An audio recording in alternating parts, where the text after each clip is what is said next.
here on the just to see some lessons now in terms of the Megillah and our time.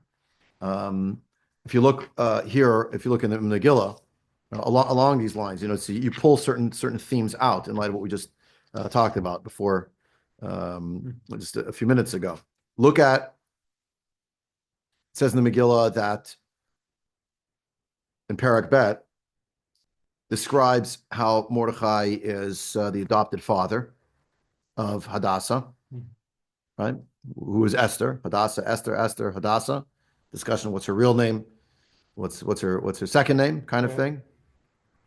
And then it describes the following: she's taken. I'm very big on this point year over year to remind myself and to put in somewhere of a tilakach Esther. She didn't sign up for some kind of beauty pageant over here. She didn't want to get taken. She was taken against her will. And he gave her that instruction: don't say who you are, for fear of inviting problems. And look at Pasuk Yud Aleph. Uv'chol yom v'yom, uv'chol yom v'yom, Mordechai mitalech lifnei chatzar beit hanashim ladat et shlom Esther uma ye'aseh ba. Every single day, Mordechai goes in front of the place where the women are kept to know what will happen with her. Now, just to realize the timeline, right? It says at the beginning of the Megillah that it was in the third year of the king that he was making this party, 180 days. Says so. Pasuk Gimel. Yeah. In Perek Bet, he's already gotten rid of Vashti, and he does the special beauty pageant. The women are taken, and it describes that they spend quite a while getting ready to go into the king. Yeah. Pasuk Yud Bet, 12 months. So that's a year. A year. Then, after that year goes by, we have Pasuk Tet Zayin. She didn't go 1 year after she was taken. It says, Pasuk Tet Zayin. Seventh year of his reign. So it started in year 3, this whole thing, as a 6 months of a party in year 3. Was it on the birthday of his year or in the middle? I don't know. But some point in year 3. Now we're up to year 7. Vashti is removed. The pageant, in quotation marks, no pageant. It's a roundup. They're rounding up the women, and they'll find the right woman based on the roundup. They keep them in incommunicado for a year, and she only goes in the winter of year 7. So that's a lot of years. That's a lot of years, right? Now, the timeline continues because she's taken at that moment, right?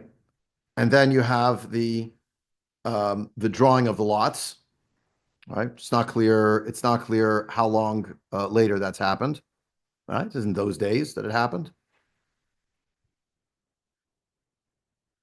Right? It says that it's in Chodesh Harishon. Look at verse 7. Pasuk Zayin in Perek Gimel. And like, Nafal Simon. Oh my goodness. 12 years. It's year 12. 9. So it's 9 years since that original episode. How long did it take in shul? 4 minutes. 9 years went by. And during those 9 years, most of them, she's living imprisoned where she's living. The story mostly unfolds in that year, in the 12th year of the king's reign, right? That's most of these prakim here, right? Right? The whole story happening, right? All of the action. But you just realize all those years she's imprisoned. She's living with Ahasuerus. Some of it's even before Achashverosh picks her. Huh? 1 to 4, she's by herself. No? Chapter 1 to chapter 4. No, like in year 4, that's when she's. Yeah, but she's okay. But she's right. But she's the point in year 4 she's taken. But the point is she's away from I know in year 7. So she's in year 4 of her, you could call it captivity. Okay? And when you look through the Megillah, you start realizing, this is actually a very long time. Yeah. And so on and so forth. I mean, at the end of the story, she hasn't yet come home. It's not clear if she ever comes home. People don't usually focus on that part of the story, but it's a reality. Doesn't describe that she ever came back to live at home. So recognizing that amount of time means she spends a long time living in the foreign court. Essentially you could say in captivity. Yeah. So how does she hold herself together? So I guess skip the first source for now. I guess just let's cut to the quick about Esther Amalka survival tactics. Vetsheva Arot, she's given 7 maidens. So Amaravish Haitamona Bahen Yemei Shabbat. Right? She's counting the days of the week based on these women. Meaning, so there's different interpretations about what this means. Chazal go into these descriptions. Is it because she didn't know what day of the week it was? It's possible. Is it because she wanted to be able to keep Shabbos, but if it will be distinguished as a day, it will be obvious that she's Jewish, because why is she every 7th day? So she kept changing things up with who was going to be her maiden for that day. And therefore, as they would sort of have the changing of the guard, there was one of them who thought she was very passive. And that was the one who came on Shabbos. But the other ones, it was regular weekdays. That way, sort of stay ahead of things. But just the idea that she's keeping Shabbos, according to Chazal, she has to have a sense of time, because it's very possible to lose time. And it's possible she really had no sense of time. Therefore, she told them, "You're the maidens. They're on the outside. You'll come in each day, to be with me. That's how I'll know that it's what day of the week it is, because you lose a sense of time." And we think of the Chatufim losing sense of time and ways that they kept the sense of time. Yeah, keeping Shabbos and knowing things. It's quite remarkable. We have a whole thing here about kashrut, right? The Gemara describes that there was something different about her with her maidens. Right? It doesn't say what it is. If you look in Pasuk Tet, Perak Bet Pasuk Tet, right? Vayishaneha v'naratel tov beit anashim. He placed her and her maidens for the good in the house of the women. But v'yishaneha also means something that's changed or different. So the Gemara says, Amarav she'achila machal Yehudi. Right? He made sure she had kosher food, maybe as the captor. Ushmuel Amar she'achila kadli de chazire. Right? So what's the idea? That I was giving her a tray of food, but she had to eat it. Rashi says, Rashi katli de chazire, chatichot shel basar chazir, shmeinot, mitoch unsa, lo nensha. Yeah. She wasn't going to be punished because she had to stay alive. Tosfot, right there on the page. Katli de chazire, v'chas v'shalom, hi lo ochelat. By Tosfot, it's impossible. She's not going to eat non-kosher food.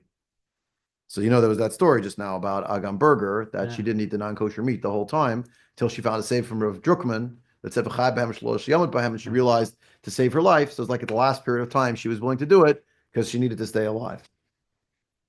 Back to the Gemara. Rabbi Yochanan Amar Zeronim. She ate legumes, seeds, legumes, different things like that, beans. Now, why beans, legumes? Right? Kashrus wise, pretty simple. They're usually in little pieces. They don't have to be cut with anything even non-kosher, you could say. They keep well for a long time. They're nutritious. V'cheinu omer vayhi hameltzar noseat pat bagam v'noten lahem zeronim. So not clear what that pasuk is doing there. How do you know zeronim? Because it says the meltzar was carrying pat bagam and giving them instead zeronim. What's that referring to? And what's that pasuk doing here? So Rabbi Yochanan, I think, is hitting on another key about what happened here with regard to Esther Malka's survival strategy. And that is whether we say that the story of Esther Hamalka is happening, literally between Koresh and Daryavesh, whether we're going to say, right, whatever the timeline is, look up the Sefer Daniel, and you get an analog. Now, Daniel, the book of Daniel tells us, page 897,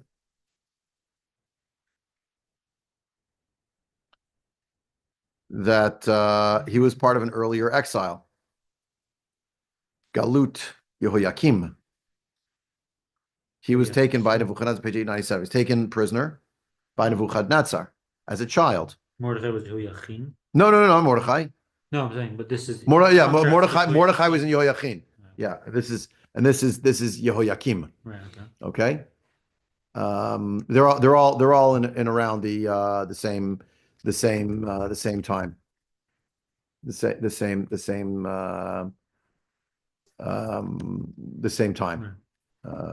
So the exact dates, but the point is that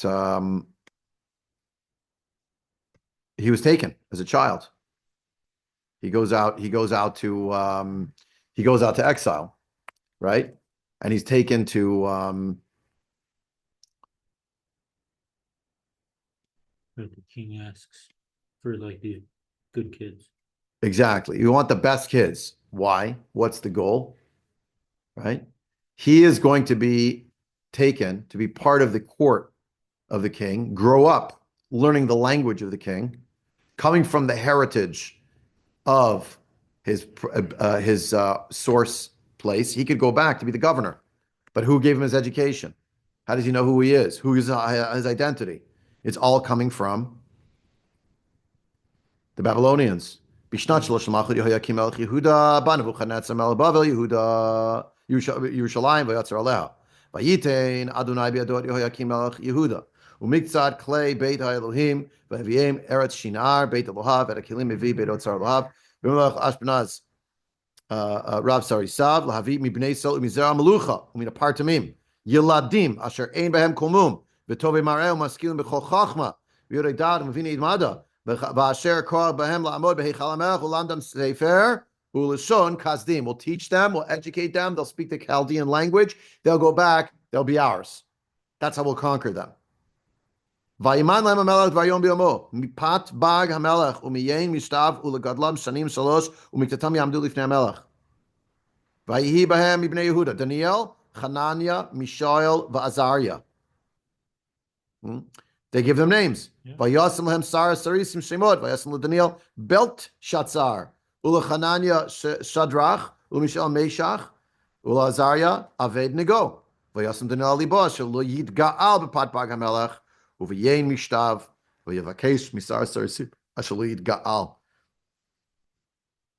They're not going to eat from the food that comes from the king. They're not eating the royal food. Doesn't have a hachsher. We're not eating it. They're kids. Vayitayin Elohim et Daniel lechesed ulrach lifnei sar hasarisim. Just like Yosef before him, who's in prison. Now Daniel's imprisoned, and he has the chain of the jailer. Vayomer sar hasarisim Daniel yarei ani et Adoni hamelach asher minat machalchem et mishteichem asher lama yira et pneichem zoafim min hayeladim asher kigilchem v'chiyavtim et roshi lamelach. I mean, I see you're very upset, but you understand if you don't eat, I'm going to be in trouble with the king. Vayomer Daniel el Meltzar asher minas al Daniel Chanan Mishav Azariah nas na et avadech yamim asarav yitnu lana min azero azeroim v'nochlo mayim nishteh. Just give us fruits and vegetables. We'll see. Fruits, vegetables, legumes. We'll look just as good as everyone. Exactly. V'er lefanechem ar'einu mar'ei eladim ha'ochlim et pad bag hamelech v'chasher tir'eh aseh im avadecha v'yishmal ha'madot l'davar hazeh v'yinasem asarim. He lets them. He tries it for 10 days. Umiktzat yamim asaran yiram mareim tov uvrei basar min kol yildim ha'ochlim et pad bag hamelech. They're healthier. They look better. They're stronger looking than all the other kids who were taken captive from all the other places. He takes everything home to his family in the trunk of his car, and he's giving them bags of legumes. What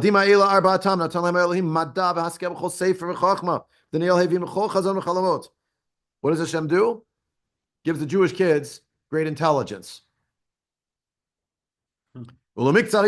Asher Amar Hamelech Lahaviyam Vayviyam Sar Sarsim Fnin Vuchadnetzar V'chule, right? Vaydaber Yitam Hamelech Ulanim Sami Kulam Kedani Yachanam Shavazariya Vayamdu Lifnei Hamelech. They're better than everybody else. V'chol Devar Chacham Bina Asher B'Kesam Melayim Hamelech Vayinseim Eser Yador Kol Achartim 10 times. Ha-Shafim Shabachum Uchto. They know much more. Vayidanil Ad Shnat Achat LeKoresh Hamelech. He sticks around until the time of Koresh, right? This is Nebuchadnezzar, right? And after Nebuchadnezzar comes another king who, in his time, you read it later on in the book, it's halfway through the book, where it describes that that's the famous writing on the wall. Yeah, you know the story of the writing on the wall. We're not in the whole book now, but whatever. But that basically that it's going to be the end of the Babylonian Empire is coming. In Belshazzar. Belshazzar is Daniel? So it's a similar name. This is Belshazzar, and his name was Belteshazzar. Why is it so different? I don't know, but in the days of Belshazzar, that's when they have a big feast. There's a big feasting going on. There's a lot of themes here about feasts, and there's a hand that shows up and writes on the wall, basically in code. You know, tomorrow the Persians are coming and your empire's over, and that's what happens. Tachlis, where does Esther get her idea? She knows the story of Daniel. Right. So Rabbi Yochanan says she's not going to eat the non-kosher food. She's going to eat kosher food, whatever's going on. She's going to hold fast to it. If we turn to the next page, the Gemara in Zara Lamed Vav. We don't have time already to see the whole thing inside, but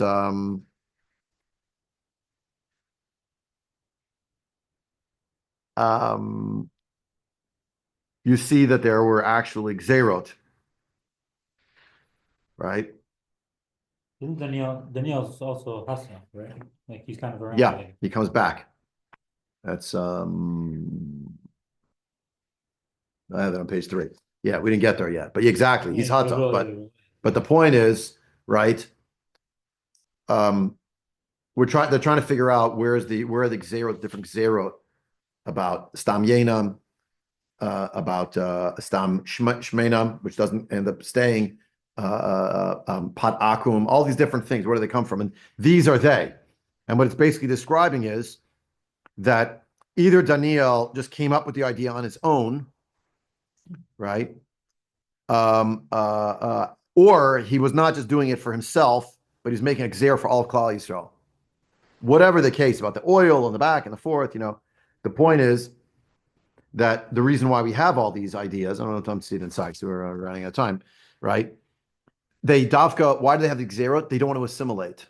And they know that even when they're out there, there's still little things they can do to affirm who they are. They keep Shabbos, at least to know what day it is. They can have, they can make sure not to eat the non-kosher food as best they can, yeah? So if you look at page 3 at the top, that's exactly what the argument of Haman is. That's what he turned, whatever was good, what they're trying to do was turned on its head. That's the v'nafochu in the negative sense, what he's trying to say. They don't marry us, we don't marry them. Right? They don't marry our women, they don't give their women over to marry us. The today's Shabbos, today's Pesach. They make fun of the king when they eat and drink. The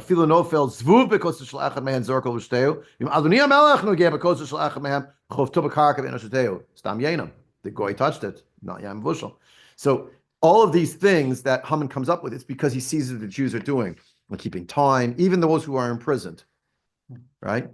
Now, does he really know in the ins and outs regarding what Esther herself is doing? I don't know. But I think Chazal are giving us like that indication, you know, there is a layer of this that's going on that is Davka about trying to destroy the religion and the people saying we're going to hold fast to it and asserting themselves. So the coin from Lublin has a piece on this. V'chen kitrik haman mizaro haya ki gam king haya gam king she higia zmanit pashtu torah shebal peh adei ashekin stagdo shegaz gzeret b'siyagim, right? The whole idea of the kitrik of Haman, right? As an Agagite. The whole thing is because that's when Torah Shabbat Peh was being expanded. Actually, Gdola are making various gezerot and siyagim because they're living in Galus. V'chein amru habik zer gzarti al atzmi yoter mash gzarti alai. Right? This Gemara in Erevin. Well, Chacham says I have even more things that I put on myself, more than you put upon me. But Daniel Haya Rishon, he started it off. He was the first one. Vayasam Daniel Shalid Gaal b'pat bag hamelach uVyayin meshtav v'hainu gzeret yainan ushmanan mishum benotehen uvnoten gamkein. But the Gemara in Avodah Zarah, but it skipped. Uvnoten gamkein zera. Right? You're going to end up marrying them. And if you marry them, you're going to do their Avodah Zarah. By the way, it's in Sefer Dvarim in Parak. What is it? Parak Zion. That's what Hashem's telling. Moshe tells Jewish people, don't make a covenant with them. You'll eat meals with them. You'll marry their daughters. You'll worship idols. Boom. So it's already sort of Minatorah, right? So Hayakavanatola Lakatreg Lamala. When Haman came up with these ideas, they don't marry us. He was trying to go up, complaining to God. It's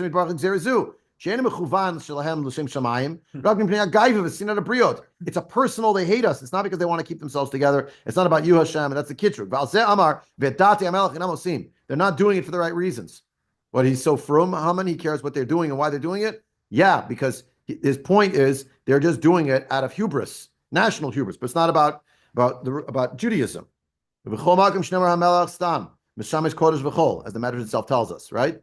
V'date hamelach in Amosim means the rules and the religion rules of the king they don't do. We need bar to fine. V'chein kitrug yashnu min hamitzvot.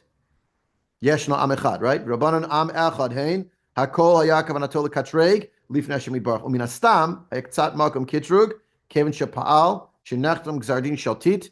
Okay, so there was some place for this kitrug clearly, because at some point there was a stamp of their Gzardin in Shemayim. In the end, it was meaning Haman was right, and we were actually there was an element that might have not been the right reasons exactly.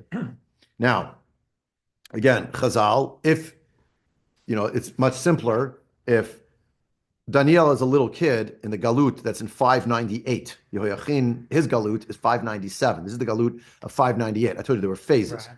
Yehoiakim is replaced by Yehoiachin. Who Mordechai's about? That in that one, either Mordechai or Mordechai's ancestor. Debate. Right, okay. But the point here, very important, is that Daniel, if he was a little kid in the time of 598, he's 6 years old, he's 8 years old. So then it could be that he's an older man at the time of the Purim story, which is in between five, whatever it is. The part of the problem is that Cambyses, this person, is very, very few years in power. But assuming that that's Achashverosh, so we know that already Koresh is running things in 538, and then Daryav is already 522. So somewhere in between there, that's where Achashverosh is. So in that range of years somewhere, that's where either Daniel is. In interregnum or after. Yeah, Chayalim. Exactly. And that's where you have Vayikra, and you have the Gemara here. Vayikra es lahatach amarav hatach zed Daniel. Ve'olam anikra shmo hatach shechatchu migdulato.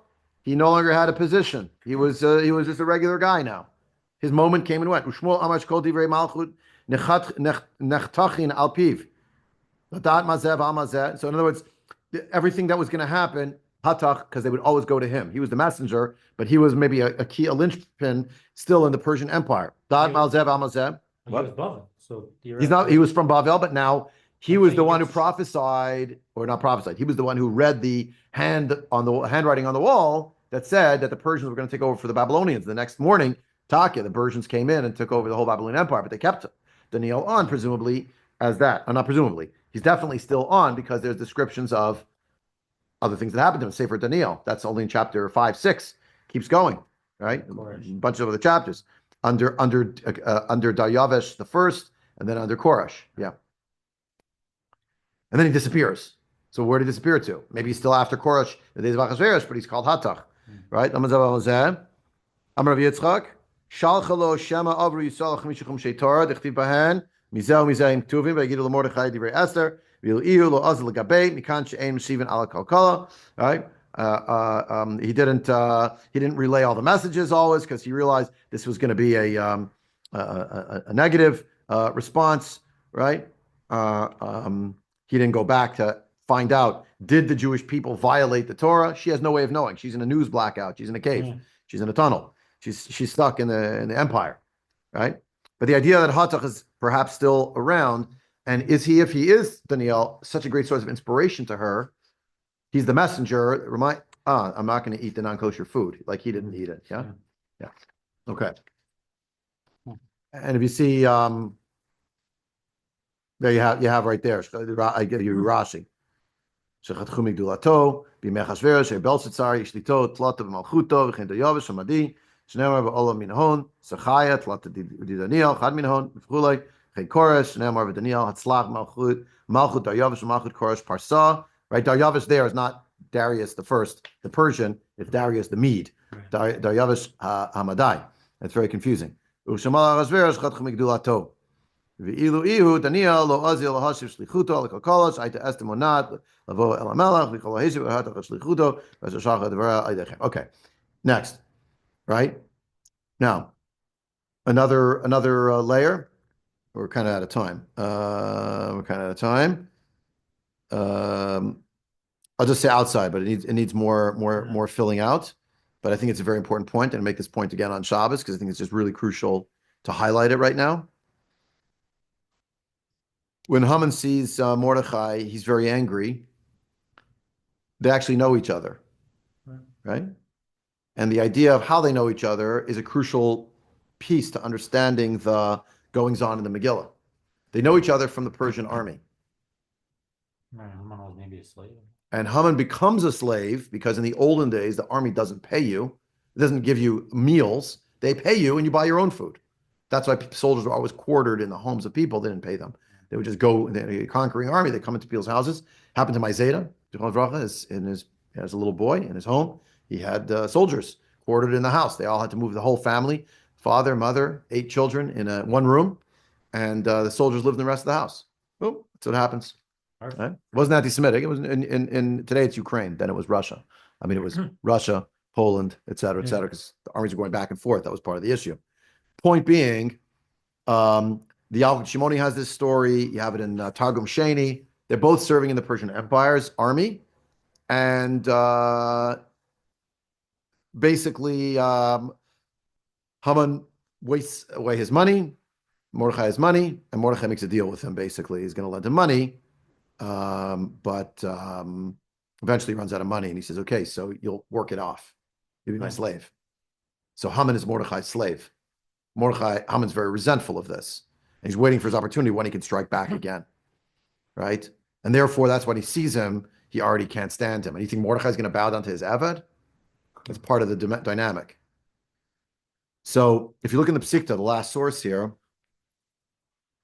Yilamdenu Rabbeinu Ner Shel Chanukah Me'imatahi Mitzvato Shanu Rovatenu Shtishka Chama Tislak Rov Haregel Min Hashuk Lechem Medlikin Hayadar Ba'aliyah Uba Chala Notel Shlerabim Madlik V'Shar Sakana Madlik V'Tok Beitov Asla Sodor Malacha Lora Malacha V'Asim Ot Oro. Right? Okay, this is Hilchos Chanukah. What do you give me Hilchos Chanukah? What does that have to do with the Purim story? V'Lama Madlik Ner B'Chanukah El Shebishah Shenitzchu Banav Shel Chashmonai HaKohen HaGadol L'Malchut Yavan Shenira Shenemar V'Oret Banaich Tzion Al B'Neich Yavan Nichsu L'Beit HaMikdash Matzah Sham Shmona Shpudim Shel Baz V'Kavu Otam Lidliku B'Nei Tochem Neirot V'Lama according to Hallel Mishakatav El Hashem V'Yar Ilana V'Chulei V'Lama Ein Korim B'Purim Katav L'Hashmid L'Argul Abed Kol Chel Am Umdina Hatzarim Otam. The Jews were given permission to destroy and wipe out all of the armies and the nations that were going after them. They were only allowed to read on the downfall of a kingdom. But the kingdom of Achashverosh was still standing. Therefore, you can't read a Hallel. Shekila Ota HaKadosh Baruch Hu Hitchilu notnim himnon b'shevach v'omrim l'sha'avar hayinu avadim l'paro avadim liyavan V'achshav avadav shel Kodesh Baruch Hu anu halu avdei Hashem. The Gemara in Megillah and Daf Yodalet akati avdei Achashverosh anu. One of the answers given why I don't say Hallel. We're still slaves of Achashverosh. But I give you this source because this is the military source. There was a Jewish army, but at first the Jewish army was part of the British Legion. The Jewish army was part of the British Legion, means they were working there and fighting there for Britain, for the British Empire, for its welfare, right? And they're already part of the British forces in World War I and World War II. There's no Jewish army. Then comes a Jewish army. And the idea that Mordechai is actually a soldier, like many other soldiers, and it probably means, Rav Meidan's very big on this point, obviously, also, that many Jews were fighting in someone else's army to make them the king of the whole world, to be mamlich them, to be malkol shel olam. Yehuda Vakush, 127 provinces. The last little bit that's going to be left is going to be the war against Yavan, and the Jews will help us, and we will conquer Yavan. By the way, the Persians never conquer Yavan in the end. And eventually the Jews tussle with Yavan, and the Jews beat Yavan and assert some kind of, that's Hanukkah, and assert some kind of independence. And even though it's so short. Right? I mean, still 200 something years, but yeah. But it's still, like it's still sovereignty. It's the best we ever had it. Right. And the idea that the Jews, therefore, are being held in the dock. Now you understand. What's Haman's problem? The Jew soldier is not really with us. The Jew soldier is really against us. The Jew soldier wants to make his independence. He's not really loyal to the crown. We have to root it out from the army. Sire, how can we go to a war if actually we have so many problems now with the Jews? What are we going to do? And by the by, if you look up the history, there is this great battle that happens. Look it up. The Persian Greek War. There were a series of these wars, right?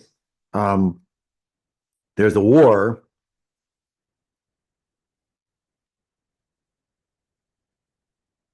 Just understand this, okay? If you understand the logic of what happens here, Daryavish begins to plan to conquer Greece, but he dies in 486. And Xerxes second Daryavish, right? Yeah. He dies. It's really Darius the first of the Persians. Right. That's what they call him. Darius I of Persia, as opposed to Darius Madai. So this is Daryavish a Parsi. He dies. Xerxes takes over. If it's Achashverosh, it's 486 BCE. 3 years into his reign, he spends all this time with the planning. In the year 480, okay, so it means 3 years after that story happened. 3 years after that story happened, the 3 years after he becomes the king, he makes the party, and it's about 3-4 years later. Remember, it's in the year 7 that the women are taken. Okay. So if he becomes the king in the year 486 and the year 483, these are approximate. 483, he makes the parties, and it's 180 days, and then in the 7th year. So in around the year 479, approximately, is when Esther finally goes in. But it's in the year 483, 482 that she's taken into the king. Right, okay. And then she's there about 4 years, 484, it's 79, 478, something like that. Okay. Now just think about what happens here. In 480, says Wikipedia, Xerxes personally leads the second Persian invasion of Greece, which was one of the largest ancient armies ever assembled. Victory over the allied Greek states at the famous Battle of Thermopylae allowed the Persians to torch and evacuated Athens and overrun most of Greece. However, while seeking to destroy the combined Greek fleet, the Persians suffered a severe defeat at the Battle of Salamis. The following year, the Confederated Greeks went on the offensive, decisively beating the Persian army at the Battle of Plataea and ending the invasion of Greece by the Achaemenid Empire. The allied Greeks followed up the success by destroying the rest of the Persian fleet at the Battle of Mycenae before expelling Persian garrisons from Sestos in 479 and Byzantium in 478. You see where this goes? The Persians are losing wars. As they're losing wars, who's to blame for losing the war? In marches Haman to visit the king, and he says, I know why this is happening. There's a fifth column. They hate us. They're against us, the Jew. They're scattered. They're scattered, Mefuzim, they come after us, right? When you understand all of this, you start realizing, the stock of the Jews was down because it doesn't take a rocket scientist. We have too much of Jewish history to know. Kodesh Baruch Hu gave us Chachma Bina V'das. That's what happens with Daniel. That's what happens with Esther. That's what happens with, right? You can make a big long list. Mordecai knew to tell you. Esther don't publicize you. Exactly, because he knew the stock is plummeting. If he's going to say you're Jewish now, they'll soon blame us for a war that has nothing to do with us. Why did the war in Ukraine happen? What did Putin say when he was running out of excuses? The Jew. He blamed Zelensky as being a Jew. Why did this thing happen? Why did that thing happen? Somehow the Jews, right? Familiar? This is the beginning story of it. It's the frame story. And now when you come to the end of the story, there is a Jewish army and they are engaged in self-defense. They're a self-defense brigade. I'm saying they're no more than the Haganah. They're no more than Shomrim. They prosecute a war because they know how to fight wars, because they're part of the Persian army. And they know who the real fifth column is, who's going after the Jews, right? Throughout. And what happens in the end of the end of the end? We finally get to Hanukkah, where finally that Jewish army vanquishes the Greek Empire, at least to be able to have a little independence. Sadly, it doesn't work. Right. And when you frame that for Chayalim today, fighting in the Jewish army in Eretz Yisrael, where we already have a large measure of independence, I say with an asterisk because there's still Shibud Malchi we talked about last time, you realize, wow, what a message to Chayalim. This was the precursor. This was the time. This is the British Legion, Lahavdil, to become the Haganah, to become the, right? I mean, you have earlier antecedents, Trubador, et cetera, World War I era people, who are involved in these kinds of, of engagements and different things, but basically in foreign armies. But it's all a training ground, if you will, for other things that will happen later, where there can be the possibility of independence again. But at the end of the Purim story, the most we have is Achashverosh is still the king. The Jewish army didn't go back. Maybe Esther's still even with them. Choliot. But just these are messages, I think, for you can say that's why I call it shit, like for Chayalim and Chatufim, like realize this is what's going on. Like keeping kosher in prison, she did it. Shabbos, she tried to do it, right? Chayalim in a foreign army, Velochein. That's not what we have today. And to recognize the greatness of the moment that we're in, for all the challenge and and all of that, our days approximate much more, in this sense, much more the world of Hanukkah than it does Purim. And we're privileged to live in such a amazing generation. So.